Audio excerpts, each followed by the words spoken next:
Assalamualaikum warahmatullahi wabarakatuh. Sobat Misteri Sunyi Mencekam. Edisi cerita misteri kali ini sungguh di luar nalar manusia. Apa sebabnya? Karena seorang tukang becak diberi emas oleh hantu penunggu bong Cina angker, dan akhirnya tukang becak itu menjadi kaya raya. Yap, pastikan Anda simak cerita selengkapnya, sebuah kisah nyata misteri yang berjudul Diberi emas oleh hantu penunggu bong Cina angker. Pemakaman warga Tionghoa yang disebut Bong, jika dilihat dari bangunannya, lebih luas dan besar dibandingkan dengan pemakaman pribumi pada umumnya. Bentuk bangunannya yang terkesan mewah adalah sebagai sesuatu bertanda kemapanan ekonomi dari keluarga keturunan yang lebih baik taraf kehidupannya. Bentuk bangunannya yang terkesan mewah adalah sebagai sesuatu penanda kemapanan ekonomi dari keluarga keturunan yang lebih baik taraf kehidupannya di bumi persada ini. Bong Cina yang berada di wilayah Tejosari 24, Metro Timur, Lampung, ditengarai memiliki tingkat kewingitan yang tinggi. Alasannya karena di tempat ini sering terjadi penampakan keganjilan. Banyak orang yang mengaku pernah bertemu dengan sosok wanita tua, penghuni areal makam tersebut. Konon, dari kawasan Bong ini juga kerap terdengar suara-suara aneh yang tak tentu dari mana sumbernya. Terkadang, sering ada kemunculan sosok wanita tua keturunan dengan pakaian khas kerajaan China kuno. Bila malam telah larut, terlebih dibarengi dengan hujan, hampir dapat dipastikan orang yang melintas di sana akan bertemu dengan sosok nenek misterius itu. Terutama pada malam yang dikeramatkan menurut kepercayaan seperti Jumat Kliwon dan Selasa Legi. Kisah menyeramkan berkaitan dengan Bong ini pernah dialami Ahmad nama samaran yang kini berusia 58 tahun. Ketika itu, dia menjalankan profesi sebagai tukang becak. Suatu malam, dia pernah diminta oleh seorang nenek tua mengantarkannya ke sebuah rumah besar dan megah yang belakangan diketahui adalah Bong Cina di wilayah kota pendidikan ini. Menurut cerita Ahmad, sosok nenek itu membawa 2 peti besi yang berisikan perhiasan emas. Karena mendapat order untuk mengantar ke rumah, maka tanpa curiga, dia pun bersedia memenuhi keinginan sang nenek. Setibanya di rumah, Ahmad menyaksikan 6 anggota keluarga si nenek yang misterius juga berada di dalam rumah besar itu. Mereka sedang bercengkerama di ruang tamu. Salah seorang pemuda yang diduga anggota keluarga nenek itu mengangkat 2 peti emas lalu dibawanya masuk ke dalam rumah.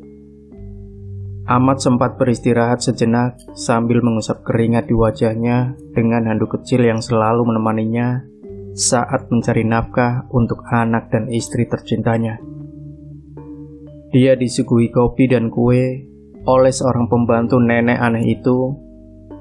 Tanpa ada perasaan curiga, dia pun menikmati kopi pahit dan kue yang telah dihidangkan di hadapannya.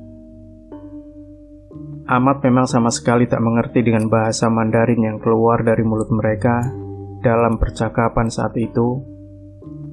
Setelah menghabiskan kopinya, dia pun berpamitan pulang kepada nenek misterius itu.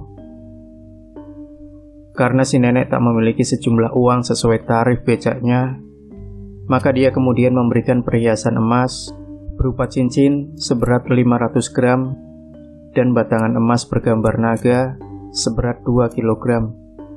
Ahmad pada awalnya memang tidak mengetahui barang-barang berharga ini sebab masih terbungkus kain. Nenek misterius itu mengucapkan terima kasih atas bantuan yang diberikan Ahmad, seraya berpesan agar pemberiannya yang dibungkus dengan kain itu baru boleh dibuka setiba di rumah nanti. Ingat, gunakan untuk mendirikan toko atau usaha, pesan si nenek pula. Dengan senang hati, Ahmad menerima pemberian sang nenek. Dia lalu meninggalkan rumah besar itu dengan becaknya, menembus kegelapan malam yang berhawa dingin. Ahmad memang menuruti pesan yang disampaikan oleh sang nenek. Benar, setibanya di rumah dengan rasa was-was dan sangat berhati-hati, perlahan-lahan dia membuka bungkusan kain putih itu. Alangkah terkejutnya pengayuh becak ini manakala dia menyaksikan kalau bungkusan itu berisi perhiasan emas dan juga emas batangan yang cukup lumayan beratnya, tentu mahal nilai jualnya. Malam itu, Ahmad sangat tak sabar menanti datangnya siang. Seolah malam itu terasa amat panjang. Tanpa pikir panjang, keesokan harinya Ahmad pun mendatangi penjual emas untuk menjualnya emas pemberian si nenek misterius. Setelah diperiksa secara seksama, ternyata adalah emas murni. Dengan demikian, Ahmad mendapatkan uang yang tak pernah dia bayangkan sebelumnya. Suatu jumlah yang sangat besar untuk ukuran tukang becak seperti dirinya. Dalam keriangannya, Ahmad meninggalkan toko emas itu sambil berlari pulang dan berteriak sekeras-kerasnya, "Aku akan jadi kaya raya!" Bahkan dia tak menghiraukan becaknya lagi. Karuan hal ini membuat teman-temannya sesama tukang becak yang sedang mangkal merasa keheranan atas kejadian itu. Mereka berpikir kalau Ahmad stres berat dan gila karena beban penderitaan hidupnya yang sangat miskin. Istri dan anak-anaknya sama sekali tak mengetahui kejadian ganjil ini. Karena Ahmad memang merahasiakannya, bahkan keluarga besar dari pihak istrinya sempat curiga dengan tingkah laku Ahmad. Mereka berpendapat, jangan-jangan Ahmad telah melakukan perampokan di suatu kawasan perumahan elit milik warga Tionghoa. Setelah mendapat penjelasan sejujur-jujurnya, akhirnya mereka dapat menerima alasan yang dibeberkan oleh Ahmad atas peristiwa muskil yang dialaminya.